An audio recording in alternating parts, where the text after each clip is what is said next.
Êxodo, capítulo 24. Paz do Senhor, Soninha, Aninha, que chegou, vamos que vamos, né? Êxodo, capítulo 24. Nós vamos começar hoje. Hoje nós vamos fazer um trecho com a palavra e em seguida a gente vai para o livro, tá? A gente vai caminhar mais um pouquinho no livro e se a gente perceber que realmente está tendo um pouquinho mais de dificuldade para a gente avançar no livro, eu quero ver se eu, de alguma maneira, leio e aí vocês acompanham depois através do vídeo, não sei. Eu queria poder caminhar mais dentro, né, do conteúdo do livro, porque eu sei que vai nos ajudar muito no entendimento de várias coisas aqui no Pentateuco, tá? Mas vamos de acordo com o que a gente consegue, tá? Êxodo, capítulo 24.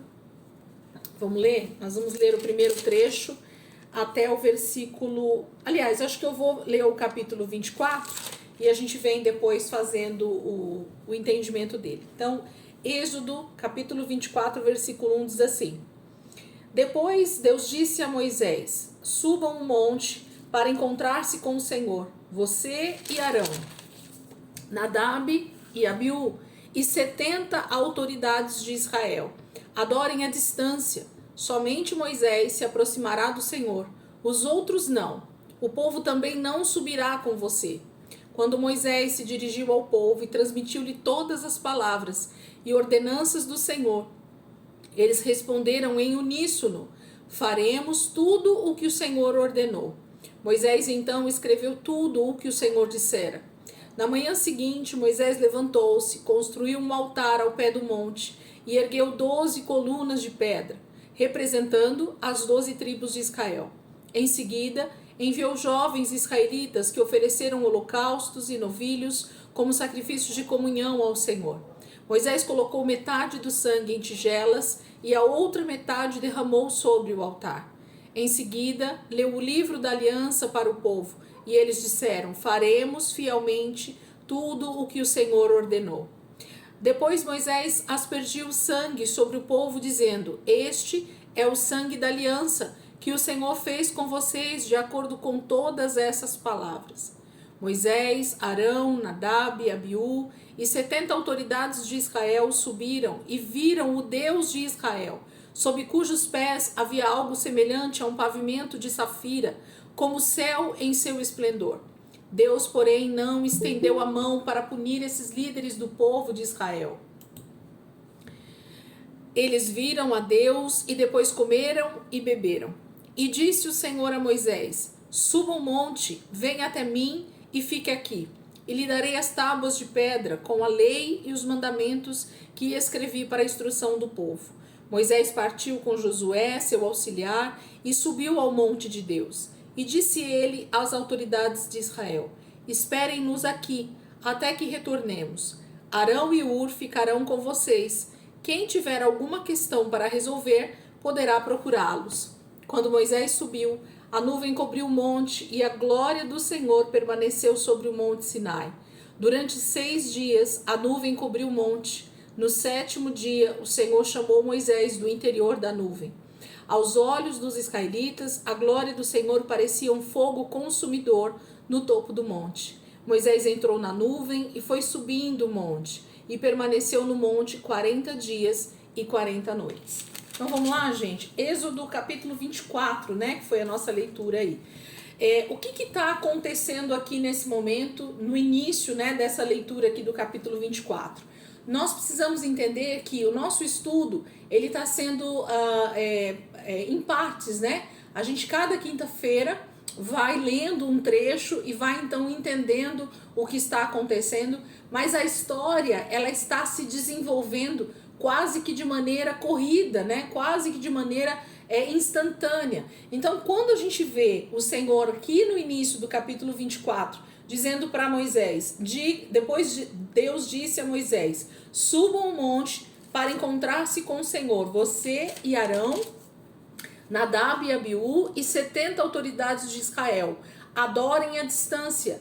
Somente Moisés se aproximará do Senhor, os outros não. O povo também não subirá com eles. Olha o que acontece logo em seguida no versículo 3. Quando Moisés se dirigiu ao povo e transmitiu-lhe todas as palavras e ordenanças do Senhor, eles responderam em uníssono: faremos tudo o que o Senhor ordenou. Então, o que está acontecendo aqui?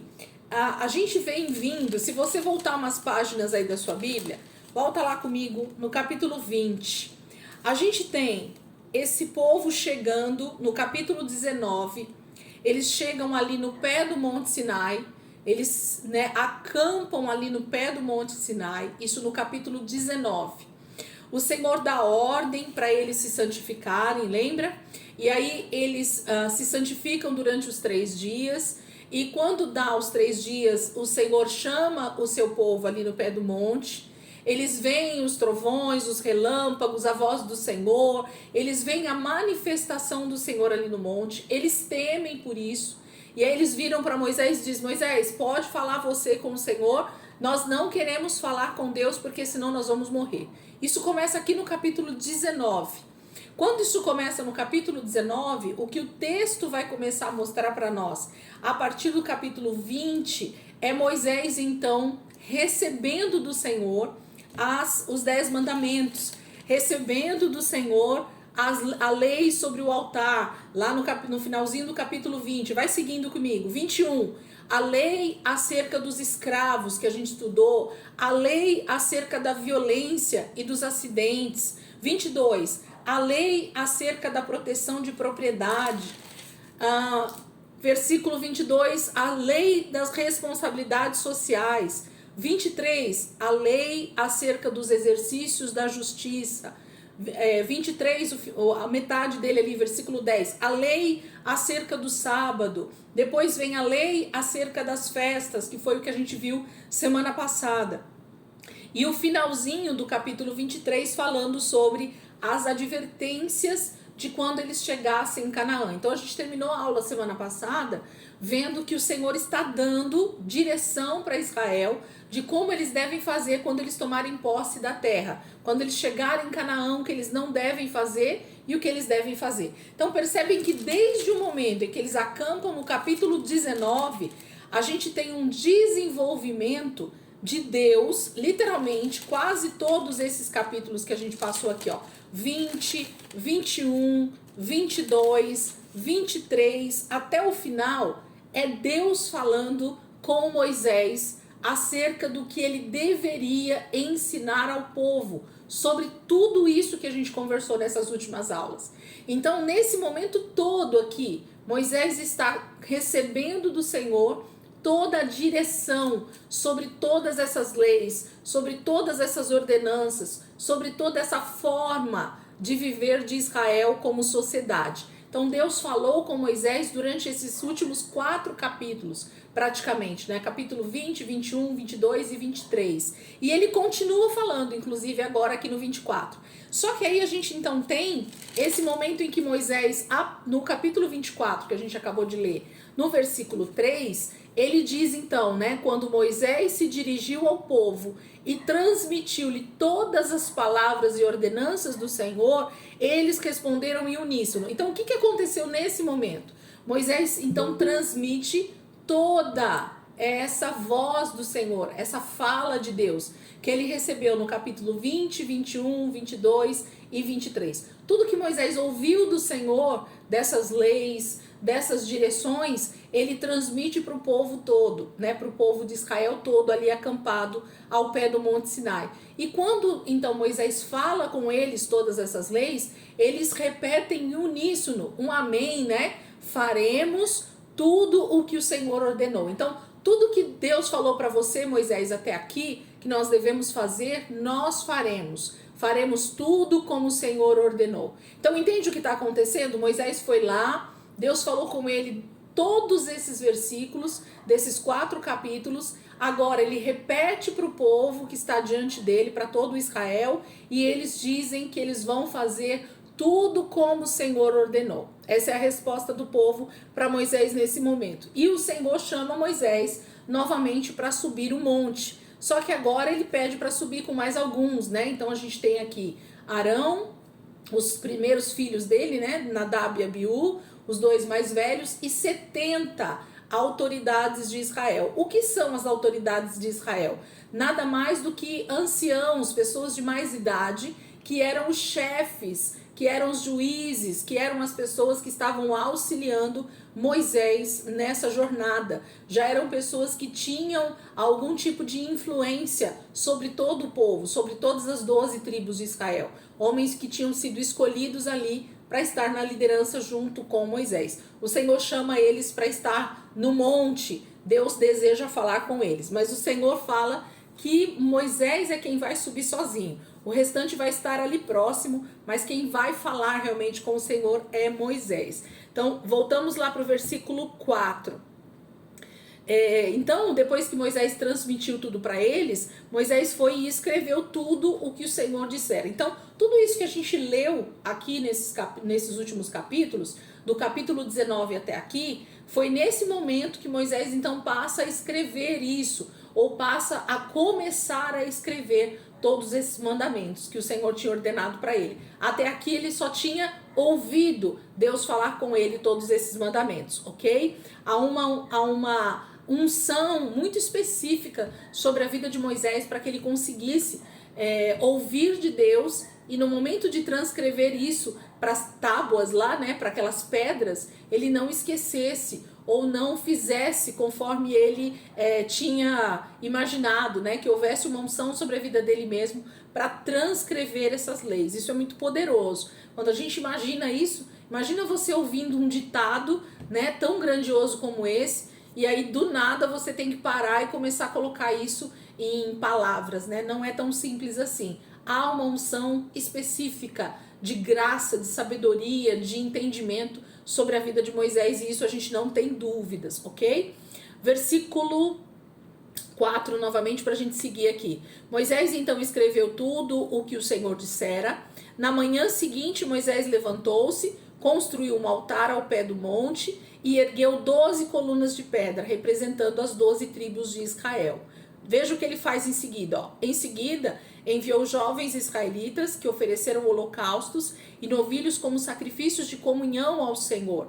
Moisés colocou metade do sangue em tigelas e a outra metade derramou sobre o altar. Gente, aqui fica claro para nós que essa prática de sacrificar, de oferecer sacrifício, ela não é posterior, ela não é colocada só depois que o tabernáculo é construído. Isso é uma prática que vem lá desde o Éden praticamente, né? Quando eles pecam e Deus já sacrifica o primeiro animal, a gente lembra quando a gente lê Caim e Abel oferecendo sacrifício ali, né? E Abel então oferece o sacrifício de ovelha, e a gente vai vendo depois Noé, quando ele sai da arca, ele também pega os animais puros ali e oferece em sacrifício ao Senhor. Então a gente vai vendo que essa prática do sacrifício de comunhão, de sacrificar a Deus, de fazer com que Deus se agradasse do homem ali através do sacrifício, ela vem de muito antes do tabernáculo.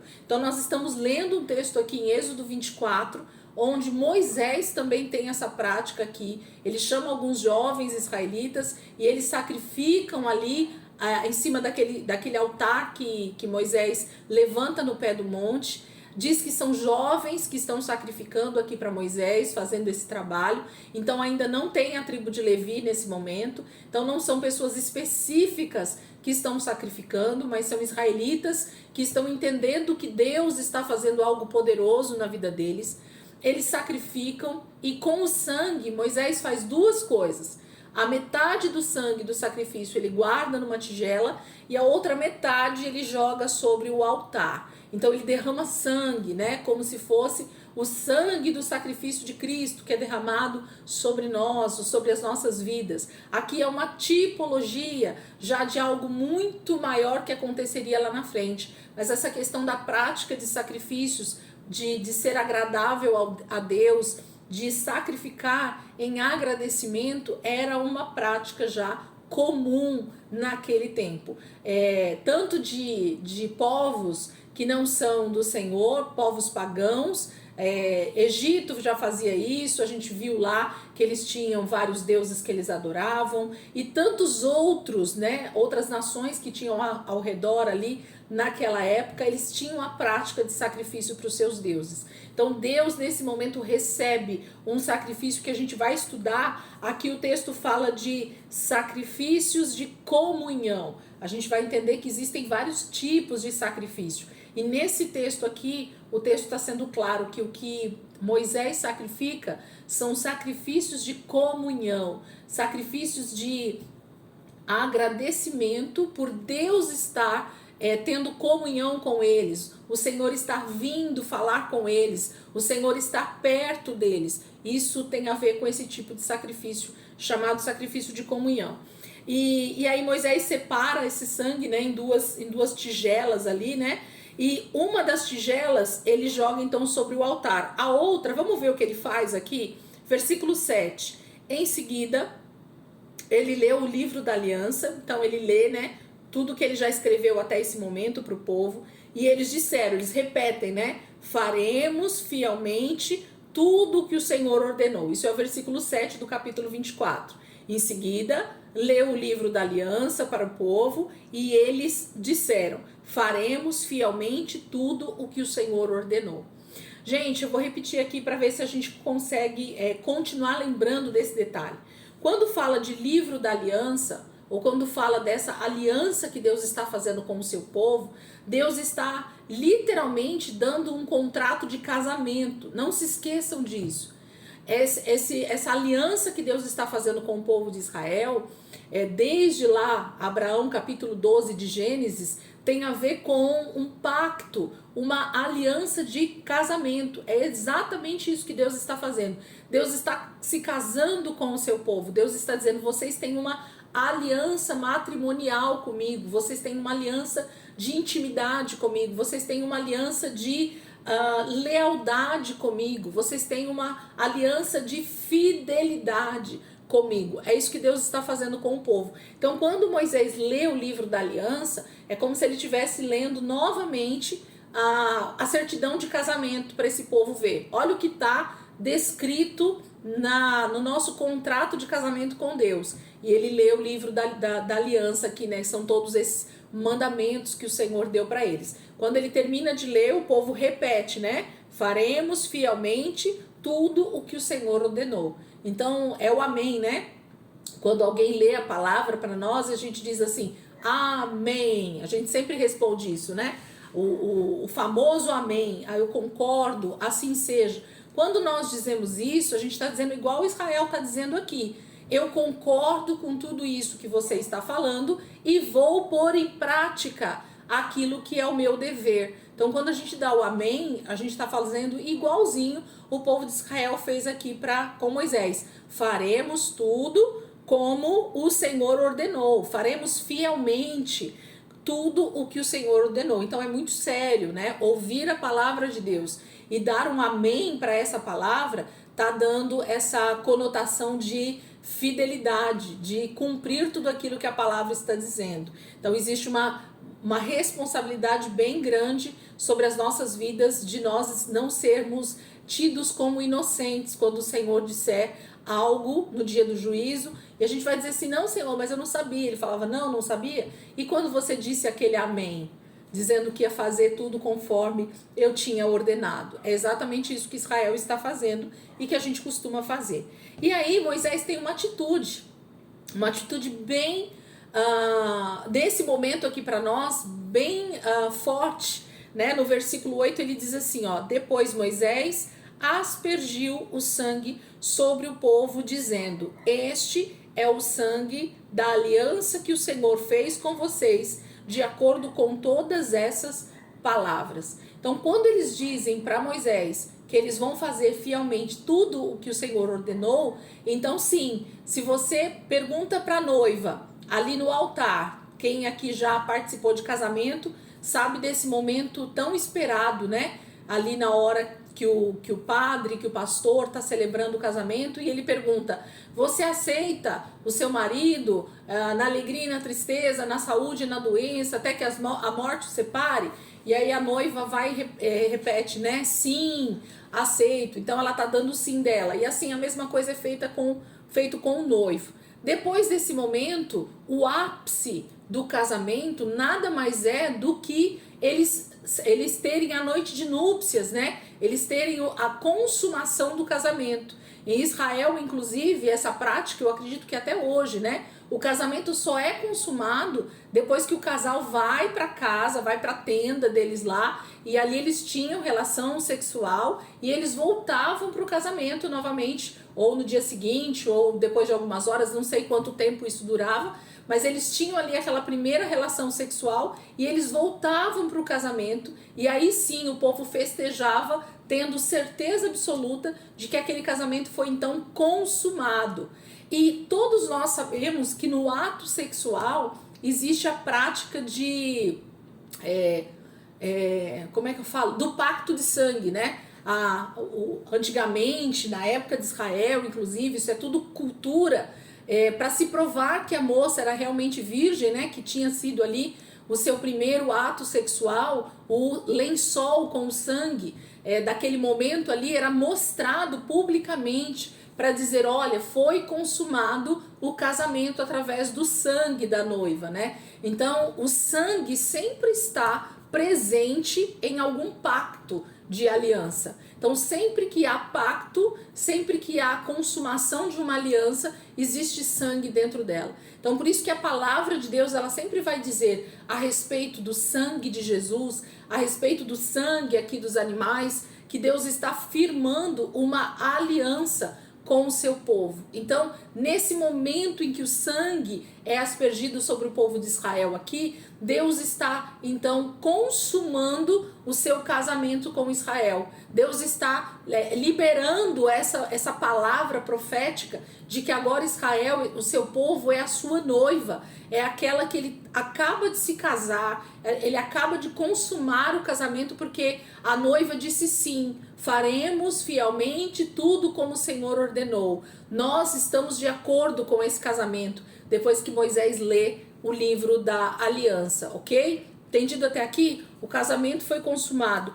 E não sei se vocês perceberam aqui, mas esse texto do versículo 8, ele é bem parecido com o texto que a gente lê na ceia, né? Então, se você perceber, existe só algumas palavrinhas que são colocadas, né, no texto lá de 1 Coríntios, ou no próprio texto que Jesus também está ali na ceia com seus discípulos, ele fala algo muito parecido, né? Versículo 8 aí, quando ele vai aspergir o sangue, Moisés diz, este é o sangue da aliança que o Senhor fez com vocês de acordo com todas essas palavras. Então, depois que Moisés lê o livro da aliança, eles concordam, eles dizem sim, então o sangue é a consumação disso, ele aspergiu, né, ele joga o sangue daquele animal que foi sacrificado sobre todo o povo, e esse é o sinal de que o casamento foi consumado.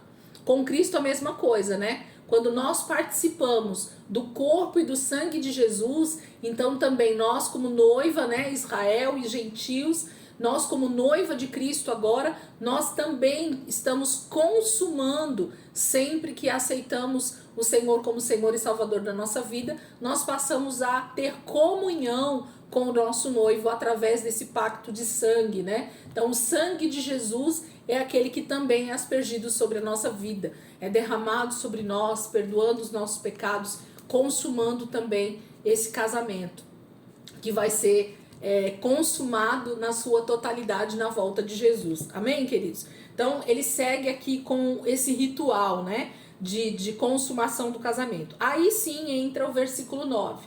Moisés, Arão, Nadab e Abiú e 70 autoridades de Israel subiram e viram o Deus de Israel, sob cujos pés havia algo semelhante a um pavimento de safira, como o céu em seu esplendor. Deus, porém, não estendeu a mão para punir esses líderes do povo de Israel. Eles viram a Deus e depois comeram e beberam. Gente, eles estão participando de uma ceia aqui, literalmente. E o mais intrigante nesses três versículos aqui, 9, 10 e 11, é que o texto está dizendo, eu olhei em várias versões, e até quero dizer aí se vocês têm alguma versão muito diferente, ou se alguma de vocês está dizendo algo diferente disso que eu acabei de ler, porque a palavra está dizendo que esses 70 e mais Arão, Moisés, Nadab e Abiú, eles viram a Deus. E quando fala em ver a Deus, eles estão vendo a glória de Deus de alguma maneira ali, e ainda fala de uma visão maior. Eles veem os pés, né, o trono, os pés do Senhor ali como um pavimento de safira. Então é como o céu no seu esplendor. Então tá falando de uma luz muito forte, de uma claridade muito forte, de algo muito brilhante, né, debaixo dos pés do Senhor. Então essa visão que Moisés, Arão, Nadab, Abiú e mais 70 autoridades de Israel estão tendo aqui, ela é tremenda. E o texto diz que Deus não os mata por causa disso, porque a claridade, a glória de Deus manifesta ali poderia ter matado todos eles por conta do pecado. Mas percebam que antes disso Moisés havia feito esse pacto de aliança, né? Então eu acredito que essa própria aliança que eles firmam com o Senhor naquele momento é o que protege eles a respeito de não serem mortos nesse momento em que eles viram o Senhor. Eles viram literalmente, eles viram parcialmente, eles viram só uma luz. Irmãos, eu não vou conseguir falar isso para vocês. Acredito que a teologia não consiga provar isso para ninguém, mas o texto está dizendo isso, né? Então, se o texto está dizendo isso, a gente pode crer que de alguma maneira esses homens tiveram uma experiência totalmente sobrenatural com a presença de Deus. Então o texto está dizendo isso e ainda dá os detalhes, né, de como isso era maravilhoso, de como a luz, esse pavimento parecido com safira debaixo dos pés do Senhor, muito parecido com a visão de Isaías, muito parecido com a visão de João lá na ilha de Patmos, quando ele vê o Senhor. Então eu creio que realmente Moisés, Arão, os seus 2 filhos e essas 70 pessoas, né, esses 70 líderes tiveram uma experiência sobrenatural com uma visão do próprio trono de Deus e da glória de Deus. Se homens viram ou não viram a Deus, quem somos nós para dizer, né, irmãos? A palavra de Deus está dizendo isso. Eu creio no que a palavra de Deus diz e isso já me basta, né? A gente quer crer naquilo que a palavra de Deus diz. Versículo 12, vamos seguir. Disse o Senhor então a Moisés: suba ao monte, venha até mim e fique aqui, e lhe darei as tábuas de pedra com a lei e os mandamentos que escrevi para a instrução do povo. Moisés partiu com Josué, seu auxiliar, e subiu ao monte de Deus. E disse ele às autoridades de Israel: esperem-nos aqui até que retornemos. Arão e Ur ficarão com vocês. Quem tiver alguma questão para resolver, poderá procurá-los. Então, nesse momento, esses 70, o restante do povo que já tinha ficado no pé do monte, e mais alguns aqui, que no caso é Arão e os seus filhos, voltam ao pé do monte, né, para o acampamento. E quem sobe agora em direção realmente ao monte para receber as tábuas da mão de Deus é Moisés e Josué. Josué vai subir como auxiliar, ele vai ficar em algum estágio do monte, ele não sobe diretamente com Moisés, mas quem sobe literalmente para receber isso do próprio Deus agora, essa tábua, é o próprio Moisés. O Senhor agora chama ele para isso. Elisângela, então o que aconteceu nesses 4, 5 capítulos que a gente leu desde o versículo 20 aqui? Moisés está recebendo isso do Senhor de forma oral, né? Deus está falando com Moisés.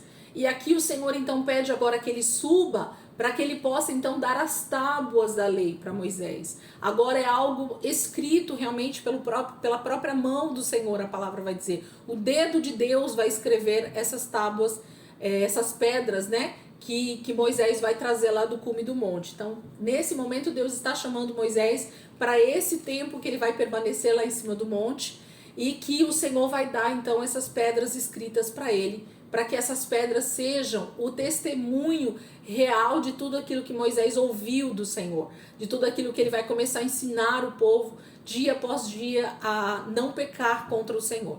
Versículo 15. Quando Moisés subiu, a nuvem cobriu o monte e a glória do Senhor permaneceu sobre o monte Sinai. Durante 6 dias a nuvem cobriu o monte. No 7º dia o Senhor chamou Moisés do interior da nuvem. Aos olhos dos israelitas, a glória do Senhor parecia um fogo consumidor no topo do monte. Moisés entrou na nuvem e foi subindo o monte, e permaneceu no monte 40 dias e 40 noites. Então, esse é o momento, então, que realmente Moisés sobe, né? E Josué provavelmente fica em algum lugar ali no pé do monte, ou no meio desse caminho, e Moisés sobe para estar com o Senhor durante 40 dias e 40 noites. Nós vamos ver um pouquinho mais desse relato, um pouquinho lá na frente. Então, a gente tem aqui esse chamado de Deus para Moisés, para receber realmente agora as tábuas da aliança. Capítulo 25. A gente vai começar a ver agora essa fala de Deus. O que eu quero que você olhe para a gente já começar a destrinchar esse momento aqui. Percebam aí comigo, ó, capítulo 25 começa com as ofertas para o tabernáculo. Depois, a partir do versículo 10, ele tem a arca da aliança, a mesa, o próprio tabernáculo em si, no capítulo 26. O capítulo 27, o altar dos holocaustos.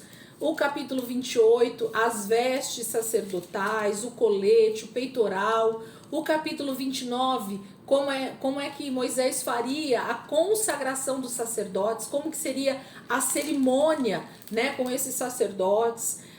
Ele dá depois, no final do 29, os 2 holocaustos que deveriam ser feitos diariamente. O capítulo 30 vai falar sobre o altar de incenso que estaria dentro do tabernáculo, a bacia de bronze, o óleo para as unções, o incenso. Então, até o final do capítulo 30, Deus está dando para Moisés, do 25 até o 30, Deus está falando, ó, pensa comigo, Moisés está lá no cume do monte e ele está ouvindo de Deus toda a direção para a construção do tabernáculo. Moisés está sozinho no monte com o Senhor durante 40 dias e 40 noites. Então é durante esse período de 40 dias que Moisés está ouvindo de Deus, detalhe por detalhe. O Senhor está mostrando para Moisés todos esses detalhes do tabernáculo e ele então vai ouvindo toda essa instrução, ok? Tudo bem? Então vamos ler? É uma parte que eu quero ler com vocês. Nesse momento, a gente não vai se ater aos detalhes ou a qualquer explicação sobre isso, porque a gente vai ter um pouco mais disso a partir lá do capítulo 31, tá bom? Então a gente vai correr na leitura, literalmente. Correr, que eu quero dizer, é ler, né? Corridamente.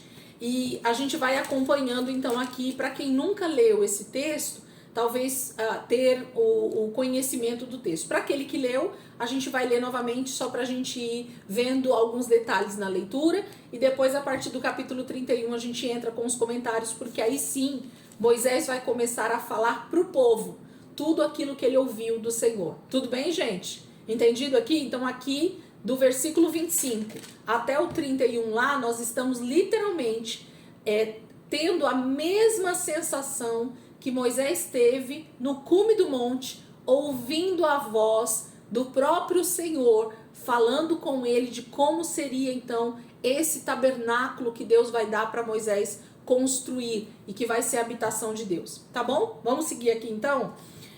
A gente vai ficar de olho no horário para não fechar a aula no meio da leitura e a gente vai ficar junto aí prestando atenção nesses detalhes. Capítulo 25, gente. Vamos seguir aqui, ó. Capítulo 25, versículo 1. Quem nunca leu, aproveite para prestar atenção na leitura e já ter essa leitura aí, então, completa.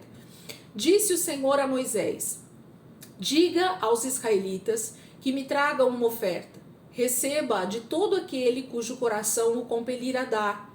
Estas são as ofertas que deverá receber deles: ouro, prata e bronze, fios de tecido azul, roxo e vermelho, linho fino, pelos de cabra, pelo de carneiro tingidas de vermelho, couro, madeira de acácia, azeite para iluminação, especiarias para o óleo da unção e para o incenso aromático, pedras de ônix e outras pedras preciosas para serem encravadas no colete sacerdotal e no peitoral. E farão um santuário para mim, e eu habitarei no meio deles. Façam tudo como eu lhes mostrar, conforme o modelo do tabernáculo e de cada utensílio. Eu vou só parar aqui para eu dar um detalhe para vocês. O versículo 8, o Senhor fala por que ele quer um santuário. E isso precisa já ficar claro para nós aqui. O Senhor diz, e farão um santuário para mim, e eu habitarei no meio deles. Gente, habitar não é vir de vez em quando, é morar, ok? Eu habitarei no meio deles. Façam tudo como eu lhe mostrar, conforme o modelo do tabernáculo e de cada utensílio. Gente, quando Deus fala, façam de acordo com o modelo, aqui também fica claro para nós que Moisés está vendo algo que já é do mesmo jeito. Tudo que é do modelo é porque já existe algo igual. Então é para você fazer igual o que já existe. É isso que a gente vai começar a ver a partir de então. Deus estava mostrando para Moisés algo que já existia e que ele faria então da mesma forma lá na terra, ok? Onde eles estavam ali. Versículo 10. Faça uma arca de madeira de acácia com 1,10 m de comprimento, 70 centímetros de largura e 70 centímetros de altura. Revista-a de ouro puro por dentro e por fora, e faça uma moldura de ouro ao seu redor. Mande fundir 4 argolas de ouro para ela e prenda-as em seus 4 pés, com 2 argolas, uma de um lado e 2 do outro. Depois faça varas de madeira de acácia, revista-as de ouro e coloque-as nas argolas laterais da arca, para que possa ser carregada. As varas permanecerão nas argolas da arca, não devem ser retiradas. Então coloque dentro da arca as tábuas da aliança que lhe darei. Faça uma tampa de ouro puro com 1,10 m de comprimento por 70 centímetros de largura, com 2 querubins de ouro batido nas extremidades da tampa. Faça um querubim numa extremidade e o segundo na outra, formando uma só peça com a tampa. Os querubins devem ter suas asas estendidas para cima, cobrindo com elas a tampa. Ficarão de frente um para o outro, com o rosto voltado para a tampa. Coloque a tampa sobre a arca e dentro dela as tábuas da aliança que darei a você. Ali, sobre a tampa, no meio dos 2 querubins que se encontram sobre a arca da aliança, eu me encontrarei com você e lhe darei todos os meus mandamentos destinados aos israelitas. Faça uma mesa de madeira de acácia com 90 centímetros de comprimento, 45 centímetros de largura e 70 centímetros de altura. Revista-a de ouro puro e faça uma moldura de ouro ao seu redor. Faça também ao seu redor uma borda com a largura de 4 dedos e uma moldura de ouro para essa borda. Faça 4 argolas de ouro para a mesa e prenda-as nos 4 cantos dela, onde estão os seus 4 pés. As argolas devem ser presas próximas da borda para que sustentem as varas usadas para carregar a mesa. Faça as varas de madeira de acácia, revestindo-as de ouro. Com elas se carregará a mesa. Faça de ouro puro os seus pratos e o recipiente para o incenso, as suas tigelas e as bacias nas quais se derramam as ofertas de bebida. Coloquem sobre a mesa os pães da presença, para que estejam sempre diante de mim. Faça um candelabro de ouro puro e batido, o pedestal, a haste, as taças, as flores e os botões do candelabro formarão com ele uma só peça. 6 braços sairão do candelabro, 3 de um lado e 3 do outro. Haverá 3 taças com formato de flor de amêndoa num dos braços, cada um com botão e flor, e 3 taças com formato de flor de amêndoa no braço seguinte, cada uma com botão e flor. Assim será com os 6 braços que saem do candelabro. Na haste do candelabro haverá 4 taças com formato de flor de amêndoa, cada uma com botão e flor. Haverá um botão debaixo de cada par de 6 braços que saem do candelabro. Os braços com seus botões formarão uma só peça com o candelabro, tudo feito de ouro puro e batido. Faça-lhe também 7 lâmpadas e coloque-as nele para que a iluminem à frente dele. Seus cortadores de pavio e seus apagadores serão de ouro puro. Com 35 quilos de ouro puro, faça o candelabro e todos esses utensílios. Tenha o cuidado de fazê-lo segundo o modelo que lhe foi mostrado no monte. De novo a palavra modelo apareceu. Capítulo 26. Faça o tabernáculo com 10 cortinas internas de linho fino, trançado e de fios de tecido azul, roxo e vermelho. Nelas mande bordar querubins. Todas as cortinas internas terão a mesma medida, 12 metros e 60 centímetros de comprimento e 1 metro e 80 centímetros de largura. Prenda 5 dessas cortinas internas, uma com a outra, e faça o mesmo com as outras 5. Faça laçadas de tecido azul ao longo da borda da cortina interna, na extremidade do primeiro conjunto de cortinas internas. O mesmo será feito à cortina interna, na extremidade do outro conjunto. Faça 50 laçadas numa cortina interna e 50 laçadas na cortina interna que está na extremidade do outro conjunto, de modo que as laçadas estejam opostas umas às outras. Vai seguir as cortinas aqui falando, ok? Não vou ler porque ele vai falar sempre a mesma coisa, né? Das laçadas, de prender uma à outra. Quem não leu, faz essa leitura completa que vale muito a pena. Versículo 15. Faça armações verticais de madeira de acácia para o tabernáculo. Cada armação terá 4,5 metros de comprimento por 70 centímetros de largura, com 2 encaixes paralelos um ao outro. Todas as armações do tabernáculo devem ser feitas dessa maneira. Faça 20 armações para o lado sul do tabernáculo e 40 bases de prata debaixo delas, 2 bases para cada armação, uma debaixo de cada encaixe. Para o outro lado norte do tabernáculo, faça 20 armações e 40 bases de prata. A mesma coisa ele vai dar sobre essas armações, sobre as colunas, né, que iria ser feito. Versículo 30. Faça o tabernáculo de acordo com o modelo que lhe foi mostrado no monte. Cada vez que ele acaba um trecho dessa construção, o Senhor repete para Moisés: faça o tabernáculo de acordo com o modelo que lhe mostrei no monte. Versículo 31.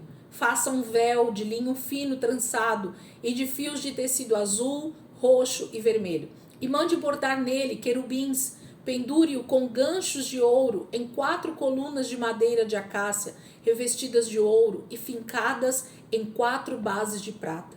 Pendure o véu pelos colchetes e coloque atrás do véu a arca da aliança. O véu separará o lugar santo do lugar santíssimo. Coloque a tampa sobre a arca da aliança no lugar santíssimo. Coloque a mesa do lado de fora do véu, no lado norte do tabernáculo, e o candelabro em frente dela, no lado sul.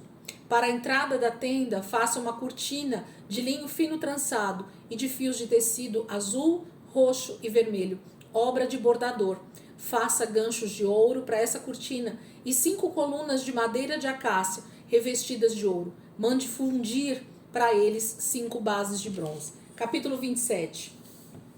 Faça um altar de madeira de acácia. Será quadrado, com 2 metros e 25 centímetros de largura e 1 metro e 35 centímetros de altura. Faça uma ponta em forma de chifre em cada um dos 4 cantos, formando uma só peça com o altar, que será revestido de bronze. Faça de bronze todos os seus utensílios, os recipientes para recolher as cinzas, as pás, as bacias de aspersão, os garfos para carne e os braseiros. Faça também para ele uma grelha de bronze em forma de rede e uma argola de bronze em cada um dos 4 cantos. Coloque abaixo da beirada do altar, de maneira que fique à meia altura do altar. Faça varas de madeira de acácia para o altar e revista-as de bronze. Essas varas serão colocadas nas argolas dos 2 lados do altar, quando este for carregado. Faça o altar oco e de tábuas, conforme lhe foi mostrado no monte. Aí vem o pátio faça o pátio para o tabernáculo. E ele vem falando das medidas desse lugar que seria o lugar onde todas as pessoas poderiam entrar. O pátio nada mais é do que o quintal do tabernáculo, né? O quintal aonde todos os israelitas poderiam entrar. Versículo 20. Ordene aos israelitas que tragam azeite puro de olivas batidos para a iluminação, para que as lâmpadas fiquem sempre acesas, na tenda do encontro, do lado de fora do véu, que se encontra diante das tábuas da aliança. Arão e seus filhos manterão acesas as lâmpadas diante do Senhor, do entardecer até de manhã. Esse será um decreto perpétuo entre os israelitas, geração após geração. Esse aqui é um trecho muito, muito importante, do versículo 20 até o versículo 22, né? 20, 21 e 22 aqui, acho que é isso. 20 e 21, acho que 22 não, né?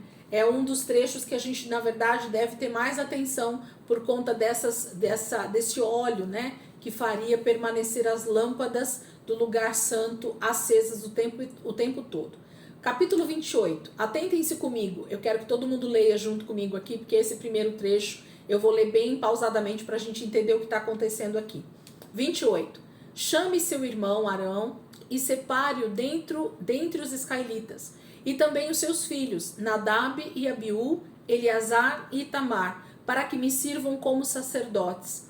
Para o seu irmão Arão, faça vestes sagradas que lhe confiram dignidade e honra.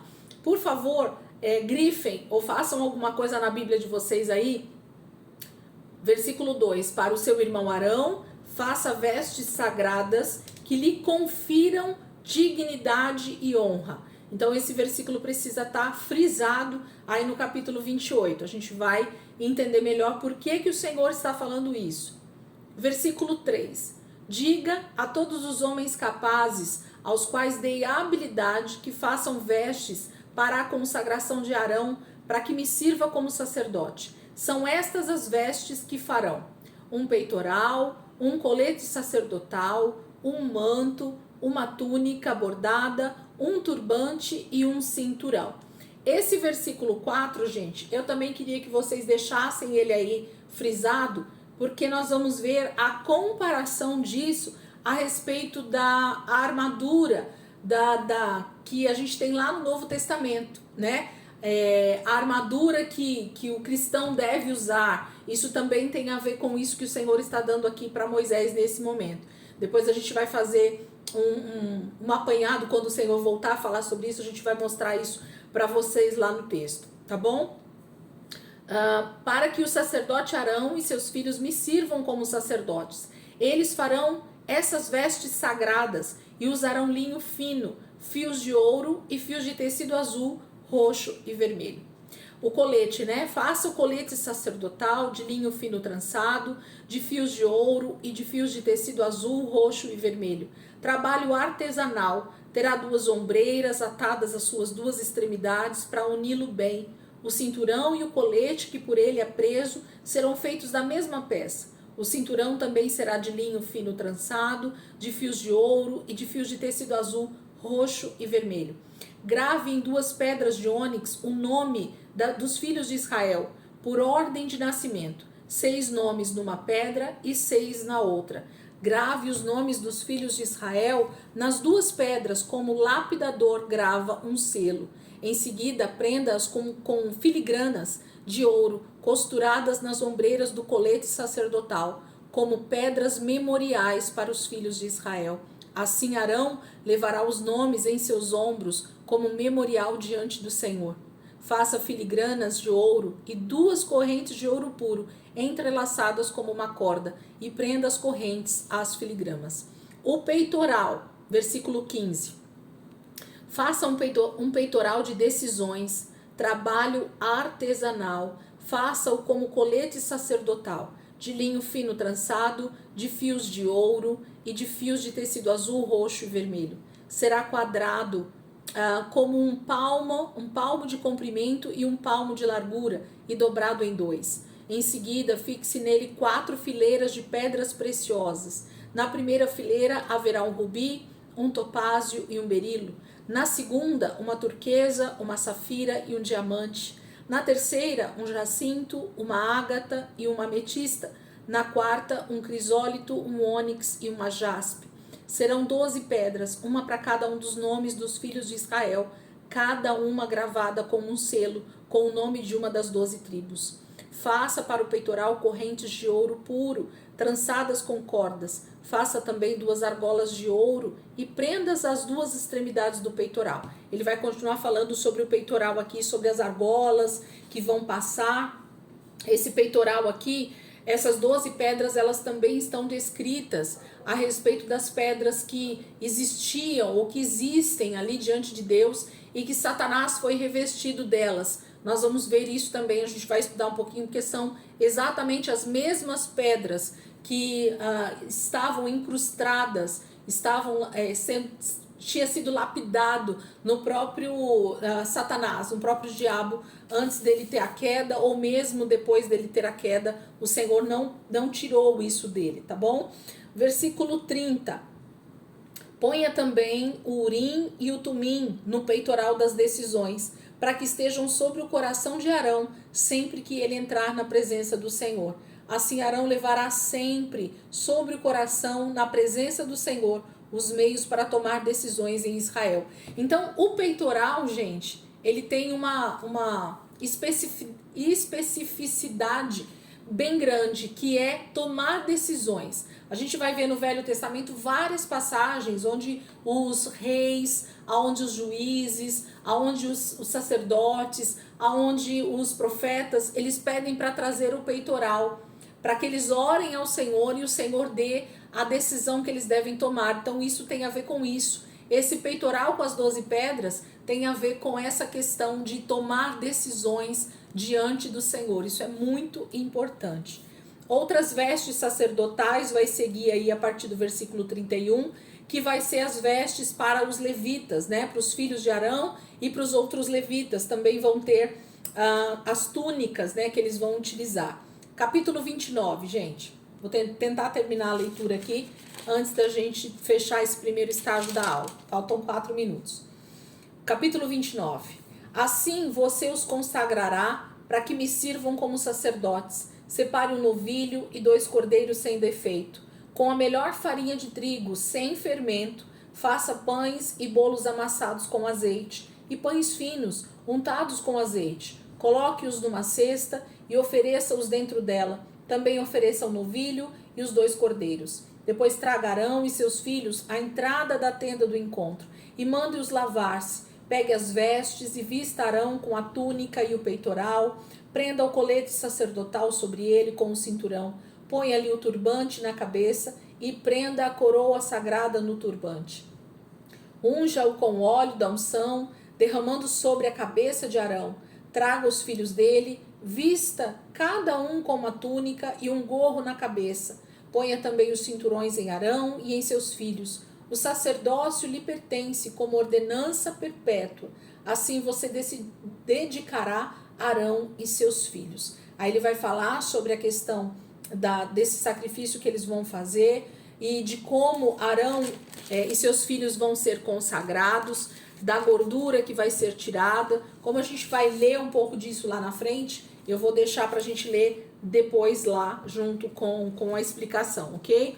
Então a gente segue aqui, versículo 38. Eis o que você terá que sacrificar regularmente sobre o altar. A cada dia, 2 cordeiros de um ano. Ofereça um de manhã e outro ao entardecer. Com o primeiro cordeiro, ofereça um jarro da melhor farinha misturada com 1 litro de azeite de olivas batidas e 1 litro de vinho como oferta derramada. Ofereça o outro cordeiro ao entardecer, como uma oferta de cereal e uma oferta derramada, como de manhã. É oferta de aroma agradável ao Senhor preparado no fogo. Nós vamos ouvir muito isso. Então, esse texto aqui do versículo 38 até o versículo 41 também vai ser um texto que a gente vai ver muito no Velho Testamento, principalmente na parte aqui de Números, Levítico, Deuteronômio. Então, é algo que eles vão estar sempre lembrando uns para os outros. Versículo 42. De geração em geração, Diga aí, gente. Vamos fechar para abrir de novo. Bora lá, fecha aí.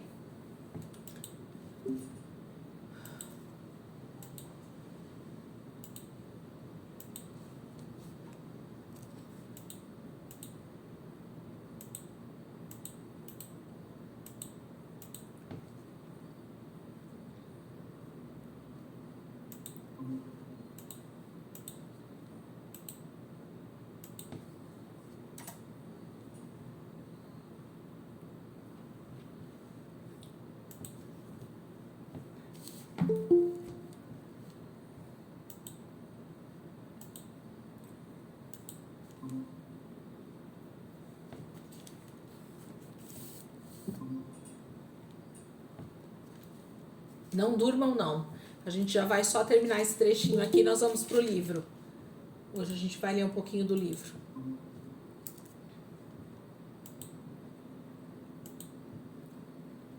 Vamos lá, gente. Bora lá. Então, versículo 42. De geração em geração, esse holocausto deverá ser feito regularmente à entrada da tenda do encontro diante do Senhor. Nesse local eu os encontrarei e falarei com vocês. Ali me encontrarei com os israelitas, e o lugar será consagrado pela minha glória. Assim consagrarei a tenda do encontro e o altar, e consagrarei também Arão e seus filhos para me servirem como sacerdotes.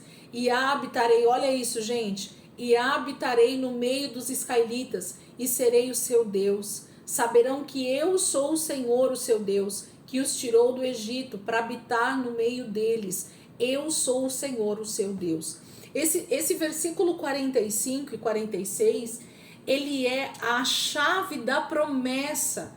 Ele é o entendimento do que Deus deseja fazer através dessa libertação que ele fez com Israel do Egito, desse caminho que Deus está levando o seu povo para a terra de Canaã, e de como Deus prepara nesse momento esse tabernáculo, esse lugar, essa tenda que seria armada no meio deles, para que Deus habite no meio deles. Gente, olha a seriedade disso no sentido do que isso representa para nós. Hoje a gente sabe o que isso representa para nós e a gente pode, então, entender melhor. O que Deus está fazendo aqui? Deus está livrando o seu povo da escravidão, tirando eles do Egito, e a gente já sabe o que o Egito representa. Representa essa morte espiritual, representa esse lugar de escravidão, esse lugar de reinado de Faraó, que é a representação do anticristo. Deus liberta o seu povo para que ele possa então ser o seu povo, ser o lugar da sua habitação. Deus está levando o seu povo para a terra prometida, e nós sabemos que essa terra prometida representa a Nova Jerusalém, a eternidade com o Senhor. No trajeto, que é o deserto, que a gente já entendeu também, que o deserto é lugar de festa, o deserto é lugar de entendermos que Deus está conosco, de que Deus está nos levando para uma terra onde mana leite e mel, de que todas as promessas de Deus se cumprirão naquela terra prometida, que é a eternidade com o Senhor, quando a gente vai fazendo essas comparações. Mas no deserto, Deus diz assim: eu vou preparar um lugar, uma tenda, para que eu possa morar no meio de vocês. Eu quero habitar com vocês. E a gente vai entender que essa questão do tabernáculo tem a ver com uma habitação literal de Deus na terra. Nós vamos entender mais sobre isso. E hoje nós sabemos que nós somos essa habitação de Deus. O Espírito Santo não habita mais simplesmente numa tenda que nós armamos no meio do povo de Deus. Não. Agora o tabernáculo somos nós mesmos. Nós temos a habitação do próprio Deus dentro de nós. Então, ali no deserto com Israel, era só uma tipologia, era só uma maneira de Deus estar no meio do seu povo, porque ele não podia habitar dentro. Então, ele tinha que habitar fora, mas num lugar específico, onde ele pudesse habitar em santidade. Então, tem a ver com tudo isso. Deus está dizendo exatamente isso no capítulo do versículo 45 que a gente acabou de ler. E habitarei no meio dos israelitas, e serei o seu Deus. Saberão que eu sou o Senhor, o seu Deus, que os tirou do Egito para habitar no meio deles. Eu sou o Senhor, o seu Deus. Então, para que Deus nos tira do Egito? Para que Deus nos salva hoje? Para habitar dentro de nós, para fazer morada dentro de nós, para ter comunhão conosco. Deus queria que o Éden voltasse a existir na terra, e agora ele cria um tabernáculo, uma tenda, onde ele pode habitar no meio de Israel. Queridos, vamos parar aqui, vamos lá para o livro. Nós estamos fechando aqui a leitura, só faltaria o capítulo 30, porque aí a gente vai entrar no 31 e daí do 31 em diante a gente volta a ver todos os detalhes. Então, o que eu queria pedir para vocês aí? Quem nunca leu esse texto, que a gente acabou de ler do capítulo 25, do capítulo 25 até o capítulo 31, eu queria que isso ficasse como lição de casa. Eu queria que nessa próxima semana, a partir de segunda ou terça-feira, você pegasse esses textos e lesse literalmente versículo por versículo. Não pula nenhum, por favor. E de preferência leia aos pouquinhos, realmente degustando essa palavra. Para que quando a gente voltar quinta-feira que vem, eu já vou voltar no capítulo 31. Mas podem ficar tranquilo que todos os detalhes que a gente precisa saber sobre esse tabernáculo, sobre essa construção, sobre o que Deus está fazendo, nós vamos ver a partir do capítulo 31 até o final do texto de Êxodo. Porque agora Moisés recebeu tudo do Senhor lá no monte durante os 40 dias e 40 noites. Ele vai descer e então vai acontecer várias coisas ali embaixo, que a gente vai ver a partir de semana que vem, e ele vai depois então falar tudo isso que ele recebeu do Senhor. Ele vai dar para o povo de Israel começar essa construção desse tabernáculo, e eles vão executar isso então, e a gente vai ver os detalhes da construção e o finalmente com o último capítulo de Êxodo 40. Então não se preocupem que a gente não perdeu nada com essa minha leitura de hoje, mais corrida, porque na verdade era Deus falando para Moisés sozinho tudo isso. Moisés recebeu toda a construção do tabernáculo durante os 40 dias e 40 noites que ele ficou lá no monte com o Senhor. Não tinha mais ninguém com Moisés lá, ouvindo isso que Deus estava falando para ele e mostrando o modelo lá no cume do monte, tá bom? Lá no Sinai ele estava recebendo tudo isso do Senhor. Bora lá pro livro? Peguem lá, gente. O livro Como Eu Encontrei o Messias. Quem tá aqui com a gente que não tem o livro, pode, né, acontecer, acho que só a Sandra, do Irmã do Rei, que não tem, mas ouçam aí que a gente vai lendo de uma forma mais pausada aqui e a gente vai conseguindo entender. Eu fiz a enquete lá no grupo, gente, perguntando para vocês sobre o entendimento do livro. Algumas pessoas responderam, outras não. Por que eu queria saber disso? Porque algumas irmãs me disseram que estavam tendo dificuldade, né, com o entendimento do livro. E aí a gente vai fazer essa leitura aqui no grupo, junto com todo mundo, mas eu quero ver se eu faço realmente um vídeo paralelo com cada capítulo desse livro, e a gente possa então explicar de forma mais clara, talvez mais objetiva, sobre o livro. E aí quem quiser entender um pouco mais sobre o livro vai ter essa oportunidade então de ter o vídeo gravado, a leitura, né, e um pouco mais da explicação, para que a gente possa andar um pouco mais dentro desse livro aí conforme a gente for estudando, porque tem muita coisa boa aqui que a gente pode aproveitar dentro dos nossos estudos do Velho Testamento. Página 26, página 26 do livro.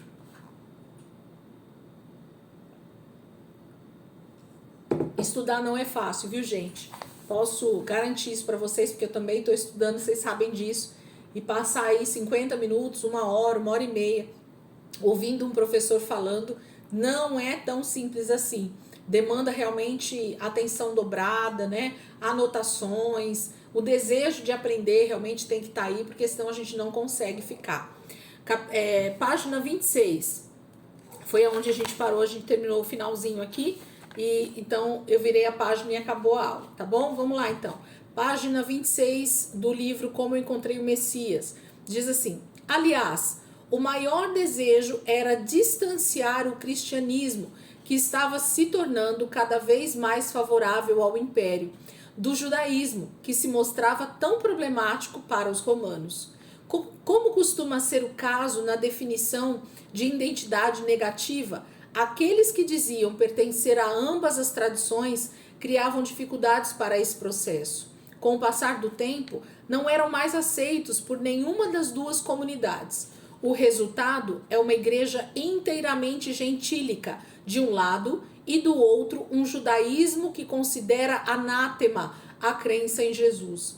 O grupo que se perde na história por séculos é constituído dos judeus que confessam Jesus, aqueles que, em outros tempos, haviam servido de ponte entre essas comunidades, agora mutuamente exclusivas. Vou continuar lendo e aí eu vou explicar um pouquinho para vocês o que ela está falando.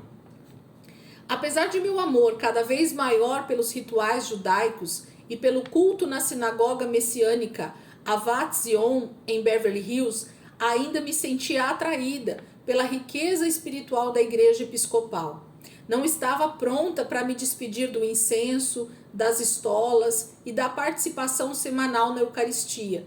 Por mais um ano inteiro, frequentei a Havat Zion aos sábados e a igreja de São Tiago aos domingos, sentindo em meu corpo a tensão gerada pela separação e o extenso abismo deixado em seu rasto. Ao passar de carro nas manhãs de sábado pela Avenida Pico, no centro do bairro judaico de Los Angeles, admirava-me com a multidão de judeus religiosos caminhando para a sinagoga, homens de barba longa, terno preto e tzitzit pendurados, mulheres com saias compridas e soltas e lenços coloridos cobrindo o cabelo, crianças andando juntas em grupos animados por riso e tagarelice. Parecia-me um mundo diferente, com um conjunto próprio de ritmos e regras para aqueles que dele faziam parte. Muitos restaurantes e padarias na região do Pico Robertson são kosher, o que significa, entre outras coisas, que não abrem aos sábados, e seus proprietários e funcionários provavelmente estão entre aqueles que caminham para uma das várias sinagogas do bairro. Uma vez que nunca havia experimentado esse tipo de comunidade judaica, minha impressão era de ter sido transportada para outro lugar e possivelmente para outra era. Voltei a refletir sobre meu desejo de longa data de caminhar para a igreja e tive a impressão de que esses judeus todos moravam necessariamente a uma distância da sinagoga que pudesse ser percorrida a pé. Vivenciavam um tipo de comunidade espiritual sobre a qual eu nada sabia.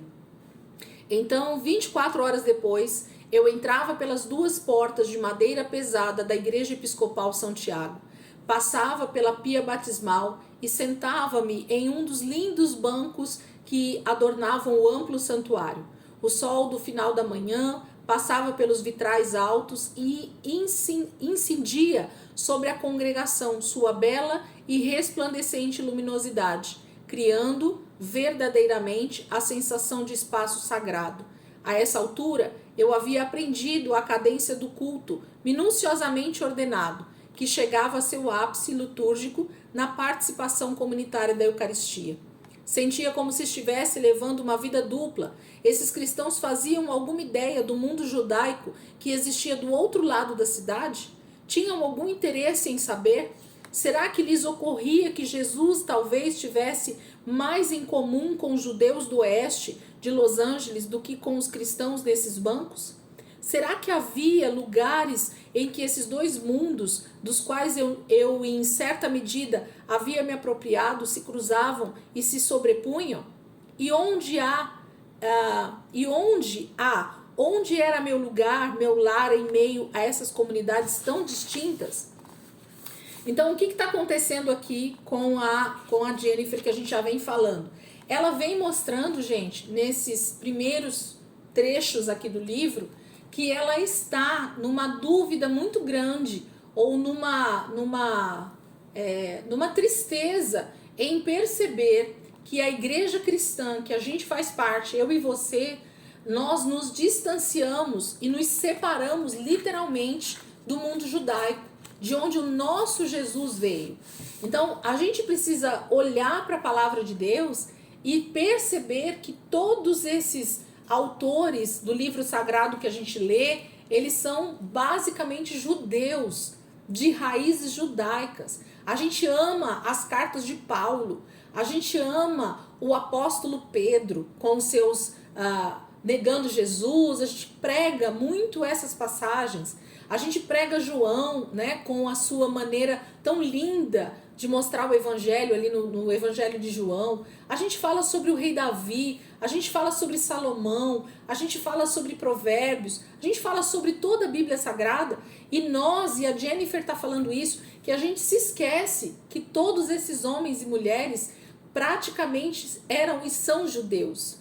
E eles têm uma raiz que é tudo isso que nós estamos acabando de ler hoje em Êxodo.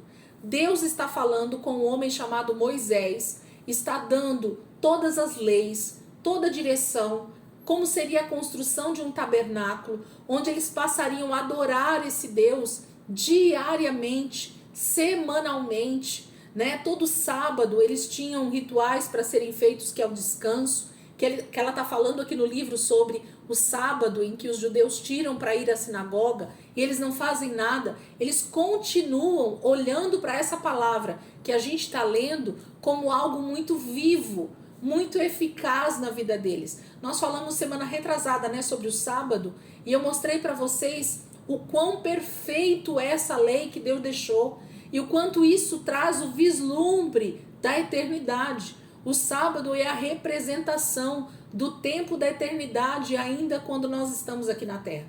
Então, quando a gente vê a Jennifer escrevendo esse livro, é uma judia que se converte ao cristianismo e ela está mostrando que ela está vivendo em dois mundos totalmente diferentes, mas que não deveriam ser diferentes, deveriam ser 100% igual. Judeus e gentios convertidos, judeus convertidos a Jesus e gentios convertidos a Jesus deveriam continuar congregando juntos. Judeus poderiam continuar sendo judeus com as suas práticas, com as suas leis, com a sua maneira de viver, sem problema nenhum, como o apóstolo Paulo fala lá em Atos, capítulo 15, mais ou menos, ele dá ali, nós vamos ver isso dentro do livro, ela vai mostrar isso logo em seguida, de que todos poderiam viver de maneira muito tranquila, convivendo em comunidade, agora sendo um só corpo de Cristo. Mas os judeus, com a sua maneira dura de ver as coisas, e isso aconteceu desde o início do primeiro século. Quem estudou Atos comigo viu que a gente percebeu isso muito claro. Os judeus ortodoxos, eles perseguiram muito os judeus que se converteram a Jesus e os gentios que se convertiam. E quase 90% das cartas de Paulo é repreendendo, ensinando, advertindo o povo de Deus a conviver pacificamente. E depois há uma rachadura mesmo na igreja, com a grande perseguição ali no primeiro e segundo século, em que realmente judeus e gentios fazem duas igrejas diferentes. Gente, vocês acham que o tanto de igrejas que existem hoje não tem a ver com isso também? Falem a verdade. Por que os irmãos da Congregação Cristã do Brasil não conseguem congregar com os irmãos da Deus e Amor? Por que os da Deus e Amor não conseguem congregar com nós da ICP? Por que a ICP não consegue congregar com a Bola de Neve? Por que a Bola de Neve não consegue congregar com a Assembleia de Deus? Nada mais é do que essa rachadura da igreja em achar que as suas doutrinas, que os seus costumes, que a sua maneira de ver o evangelho é a mais correta. E quem sai perdendo com isso é a igreja. Porque ao invés de nós sermos luz para o mundo, realmente trazer essa luz de Cristo para o mundo olha para nós dizendo assim: se nem eles conseguem se entender entre eles, eu não quero nem saber de ser crente. Já falei isso aqui em aula para vocês, que quem perde muito com isso é a própria igreja, Cristo que perde com isso, porque o mundo não consegue reconhecer em nós a imagem e semelhança de um Deus de amor, a imagem e semelhança de um Deus que traz unidade, de um Deus que comia com pecadores, com prostitutas, com cobradores de impostos, que chamou 12 discípulos, que aos nossos olhos nenhum pastor ia querer esses 12 discípulos para a sua igreja. 12 pessoas cheias de problemas, cheias de dificuldades e que não eram bem-vindas em qualquer igreja de hoje em dia. Por quê? Porque essas pessoas tinham muitos traumas, muitos problemas, muitas dificuldades, muita falta de santidade. Então, até que Jesus conseguisse transformar esses 12 homens em verdadeiros apóstolos, foram anos de muito trabalho, de exemplo. Jesus só conseguiu fazer com que esses 12 apóstolos, melhor dizendo, 11, realmente chegasse até o final e avançasse com o evangelho, porque ele foi exemplo de unidade. Amém? Vamos voltar lá para o livro? Página 28. Inácio foi apenas uma das muitas vozes que prepararam o terreno para a separação entre judaísmo e cristianismo. 100 anos depois dessa declaração severa de monstruosidade, Constantino se tornou o primeiro imperador cristão de Roma. Diz a lenda que, na véspera da batalha da Ponte Milvia, em 312 d.C., Constantino teve uma visão de Jesus no céu, dizendo-lhe: "Conquiste em meu nome." Constantino venceu a batalha e, em algum sentido, tornou-se cristão. Pouco tempo depois, Agostinho, proeminente teólogo e pai da igreja, começou a desenvolver uma doutrina cristã de guerra justa como início de um extenso legado que se formaria posteriormente. Agora, o cristianismo andava de mãos dadas com o poder. Em 325 d.C., Constantino reuniu o Concílio de Nicéia, cujo propósito central foi definir um parecer oficial da igreja sobre uma controvérsia doutrinária que estava desintegrando a comunidade. O que estava em jogo era o conceito correto da identidade de Jesus. Ele era gerado pelo Pai sem início, como declarava Atanásio, ou havia sido criado do nada em algum momento específico, como declarava Ário. Embora muitos conheçam as palavras do credo niceno, redigido nesse concílio, e que asseverava categoricamente o primeiro posicionamento, poucos sabem do impacto que esse acontecimento teve sobre a relação entre judaísmo e cristianismo.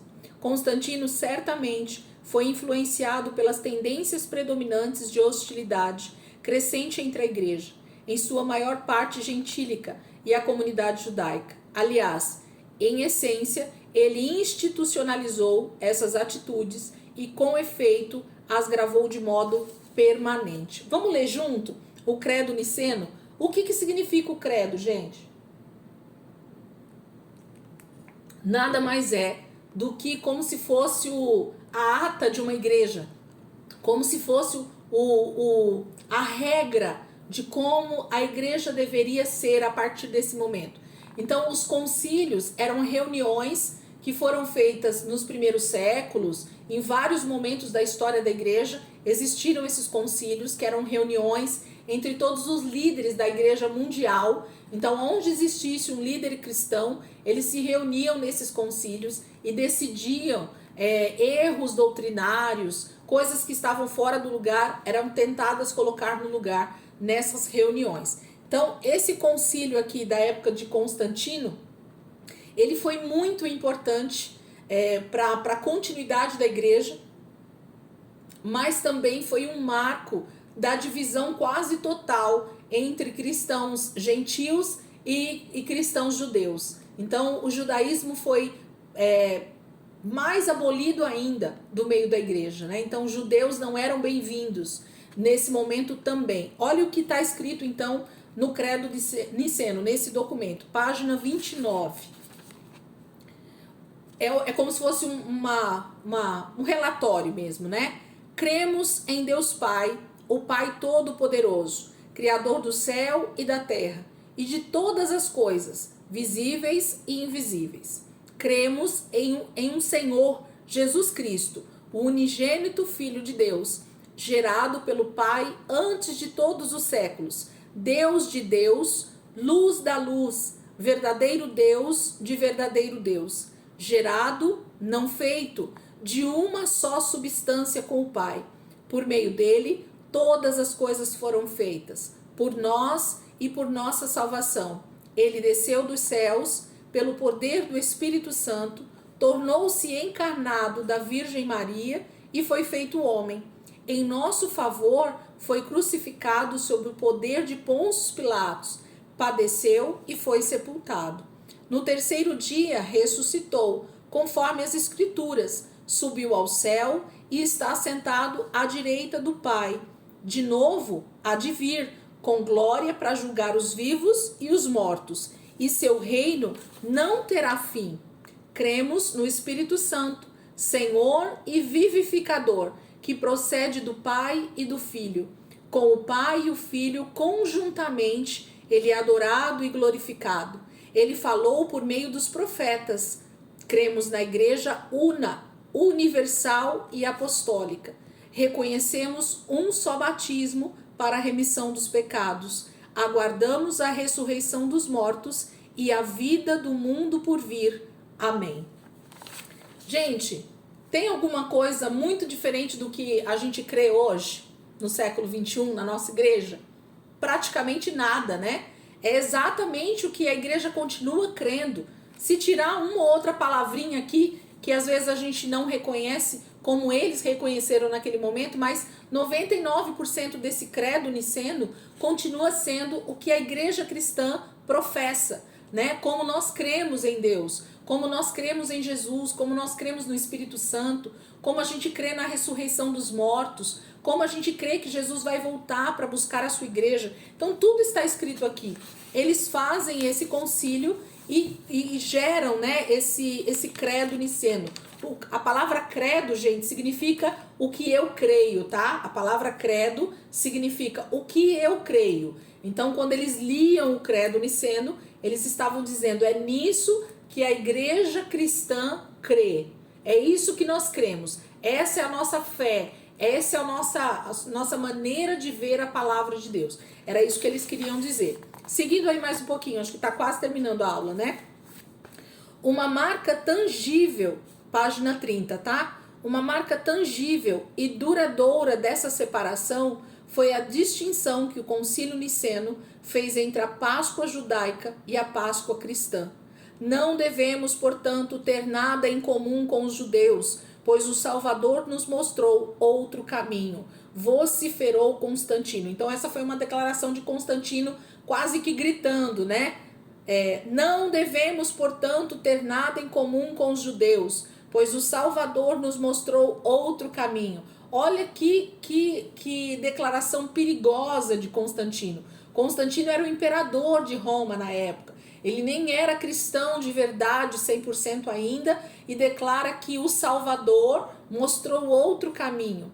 Paulo, em uma de suas cartas, ele diz assim, se te mostrarem qualquer caminho que não seja esse que eu estou pregando a vocês, diga que essa pessoa não vem de Deus.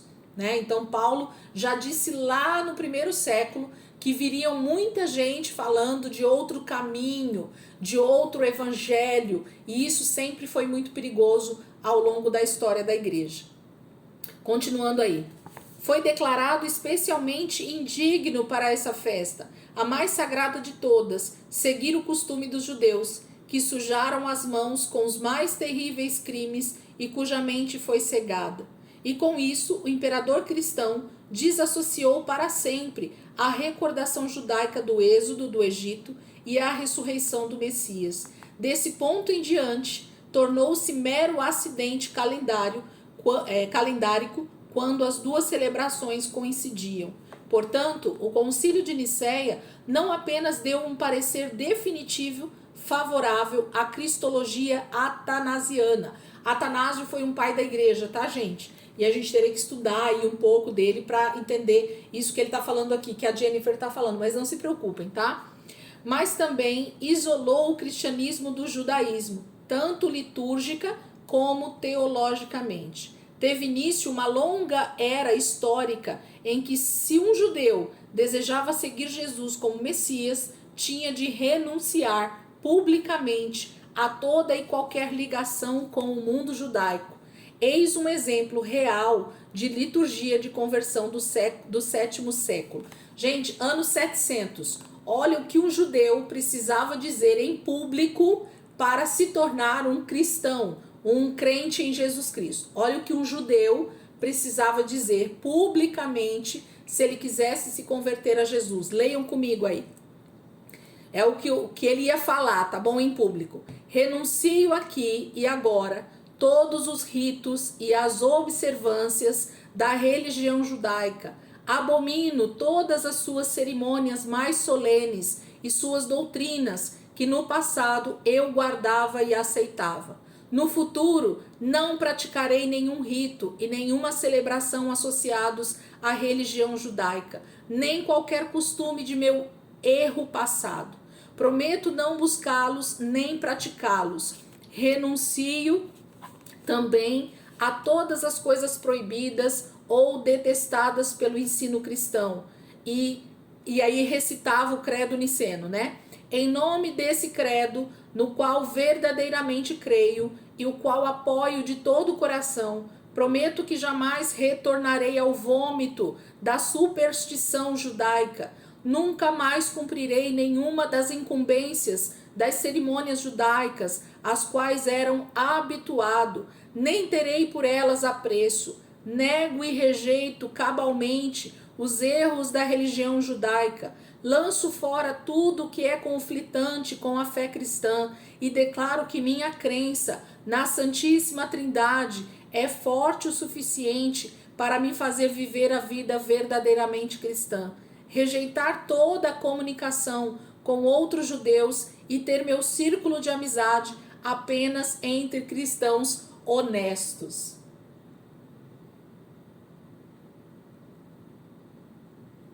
É triste, gente. Nós teríamos que ler isso aqui aos prantos, chorando, pedindo misericórdia por esses irmãos cristãos do século VII, no ano 700 depois de Cristo.